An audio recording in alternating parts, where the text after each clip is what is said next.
It's getting around that time of the year when many people, including myself, are beginning to prep for the early growing season. If you've been following me for some time, you know I've recently been exploring the hobby of gardening and experimenting with different techniques to make growing vegetables as simple as possible. Well, I figured this year I would bring you along as I prep my garden beds for the upcoming growing season. Also, towards the end of the video, I will also give you a quick glimpse of another project I've been working on for the last few months. So let's get started.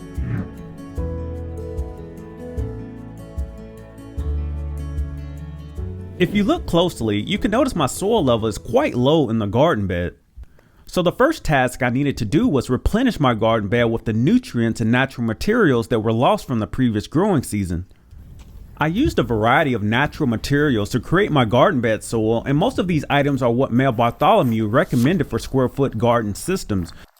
If you are new to square foot gardening, I highly recommend it, and I will leave a link in the description below for where you can find more info.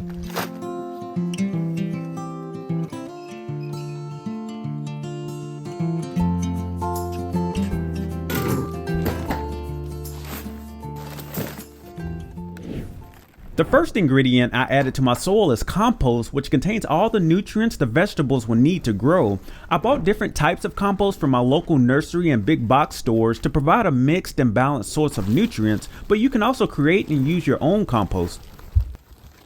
Next, I added coarse vermiculite, which is a spongy material that increases water and nutrient retention as well as helps aerate the soil.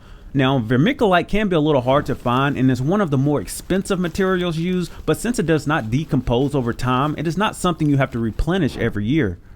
Next, I added peat moss, which is really useful for retaining water and helping to keep the soil friable or loose. Now, peat moss usually comes really compacted, so it is really important to open it and allow it to expand before adding to your mix if you're starting from scratch. Next, I added azomite, which is optional, but since I could not find all the compost types at my local stores, I added azomite, which contains 70 micronutrients and trace elements to help replenish any nutrients in my soil that may be missing that are beneficial to my plants. To help keep the dust particles down, I used my garden hose to wet the surface of the materials before I started to mix everything together.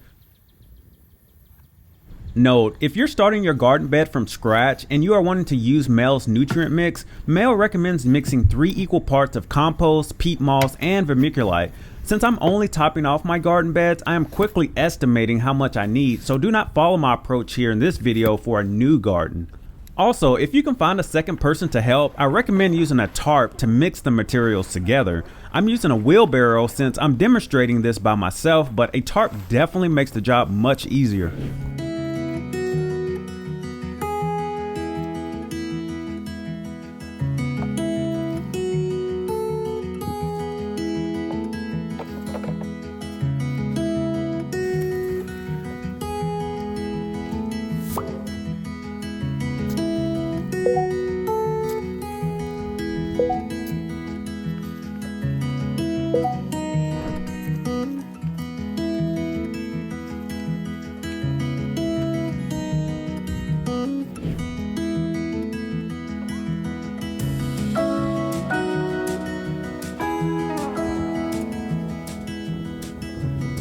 After I mixed and topped off my raised garden beds, I gave them a quick shower just to help prevent any fine materials from blowing away, and it's great to do this on a day you are expecting rainy weather as it takes a tremendous amount of water to fully saturate the peat moss and vermiculite throughout the soil. Next, I began making my square foot gardens using twine. I like using twine because it's low cost and does not take up that much growing space.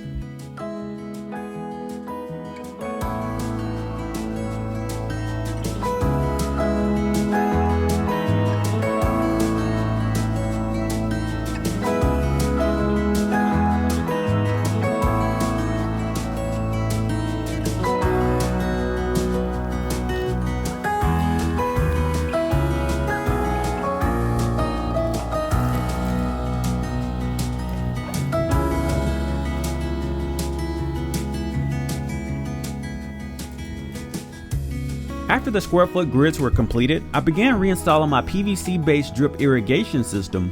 If you are curious to learn more about how I created this low-cost watering concept, I will leave a link in the description. So far I like this concept far better than some of the other watering methods I have tried, and I like that I can quickly disassemble or reassemble it depending on the season.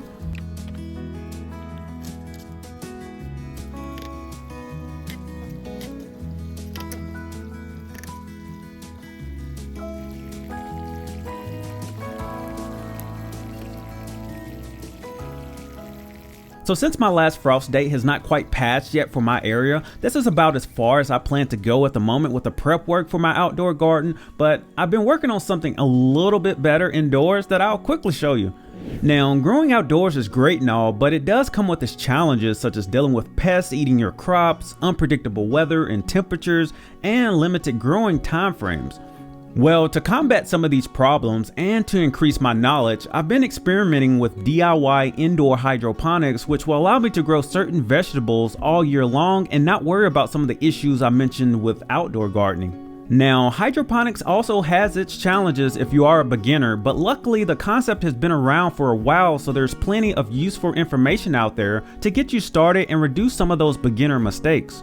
This DIY system I'm building here is a rail concept that I learned from Caleb over at Simple Greens Hydroponics, and so far it seems to be working really well. I've definitely ran into some issues along the way that has slowed down my plan to make a DIY video on this project, but after making a few adjustments, I'm seeing healthier root growth and plants.